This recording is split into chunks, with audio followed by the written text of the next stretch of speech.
Did I underestimate this course? Or did I overestimate myself? I underestimated Like, it. hi guys, I'm Esoma. I'm CJ.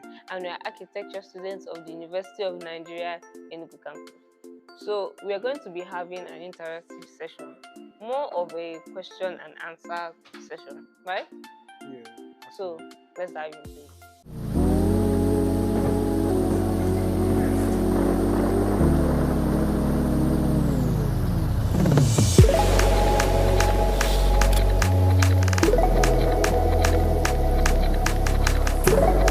So we're in class.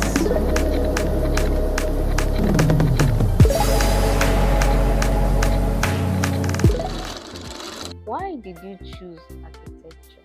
Hey, okay. And of all schools, why this school?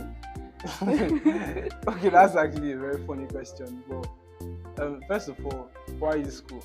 I did not have an option. I mean, my parents chose it for me. Their lecturers. Like, come on. It's UNN or never or nothing. Yeah. Or you stay back and write another jam. So we did not have any option. Then why architecture? I was living in UNN from my primary school to my secondary school. So I wanted to leave UNN, like I wanted to leave the whole environment. And then I knew that it wasn't an option not to go to UNN. So I was looking for a course that was not inside UNN. Was in the neck, so that at least I'll leave the environment. Then also, so that was one reason. So then I loved TD a lot. I loved drawing a lot. So initially I wanted to go for electronic engineering, but one of the days I was still scared because I didn't like physics. So a friend of mine now told me about architecture and all. So I was like, wow, mad, and it's not even in UNN, it's in UNN. So the next day, like my mind just sank back to architecture. Like I didn't even want to think about the stress or anything. So when we start making inquiries and all to find out what it was all about, and then I just got interested in the whole thing. What about you? Why did you choose architecture? Why did I choose architecture? As cliche as it is, my dad is an architect. So I mean, it's just ideal, but actually it was never architecture for me. It was always something tech related, but tech has to do with physics, and I don't like physics. And as it's funny how people don't like physics. I even as my father is an architect, normal, you expect somebody to like take over from him. You encourage you. He did not encourage me. He wanted me to study medicine. As per, they brought people to convince me to study. I said, no, I'm not studying medicine. No. And also another reason was that I barely saw female architects. So, and people were just talking down girls studying architecture and everything. So I was like, okay, I'm actually going to study architecture. So I'll show them that girls can study architecture and they can be very, very good in architecture. It was just to prove a point. But I entered here. And the point is proving you. The point is proving me, guy. The point is proving me. What's your source of inspiration? Source of inspiration, okay. To be sincere, actually, my source of inspiration is no other person but God. Because honestly, I don't see what else that will keep me going in this department. Because there are some days that my head is just full. For example, I remember my first year, after the first time my drawing was cancelled. Jesus Christ. I wanted to run mad. Like, my 3 drawings were just cancelled, just like that. And I ran out immediately after the class to go and draw again. But nothing was just coming. It was just, my head was full, everything. I was frustrated and everything. Just had to go back and sleep. So my first source of inspiration is God, actually. The second one is sleep. And the third one is food. I don't joke with my food. If I'm hungry, I cannot even think anything architecture. I just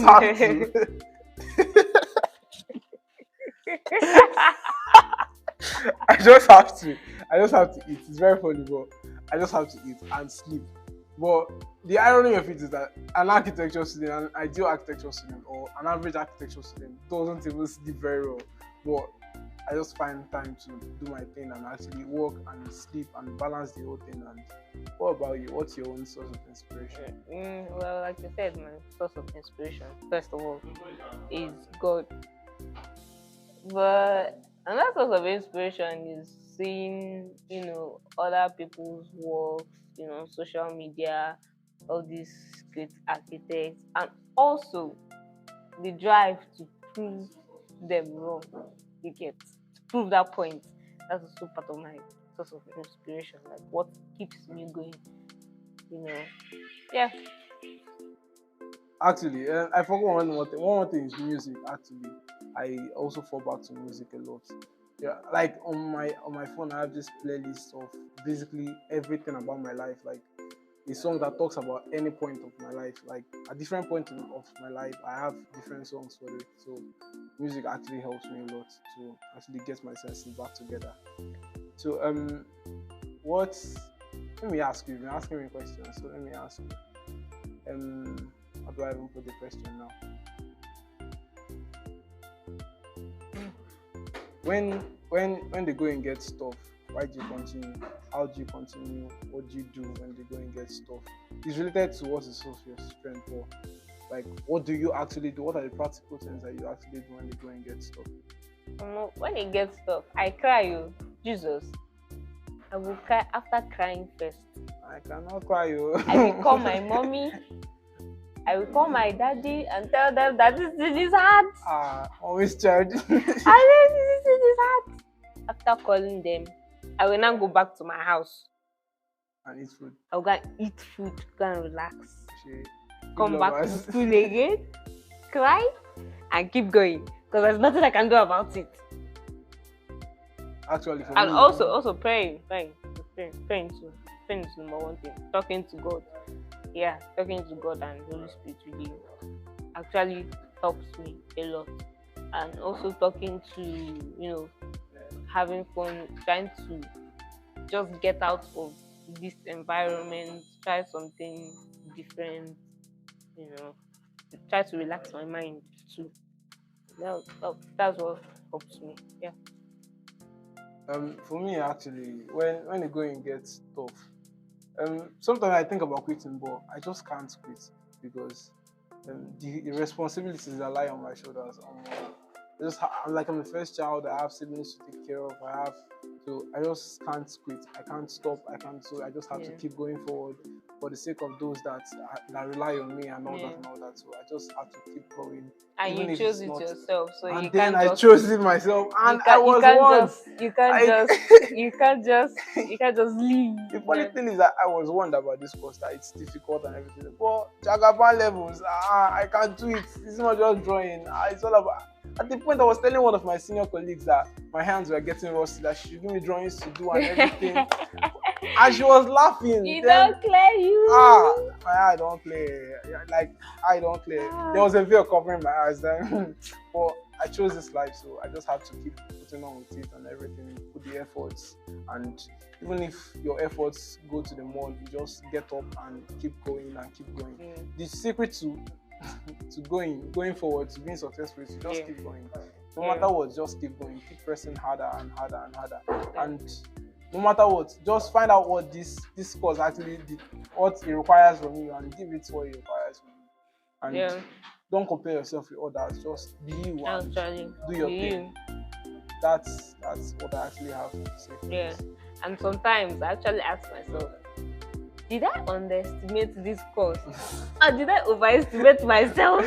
I underestimated it. You underestimated it because the shege is too much. It's too much, guy. But you just have to keep going.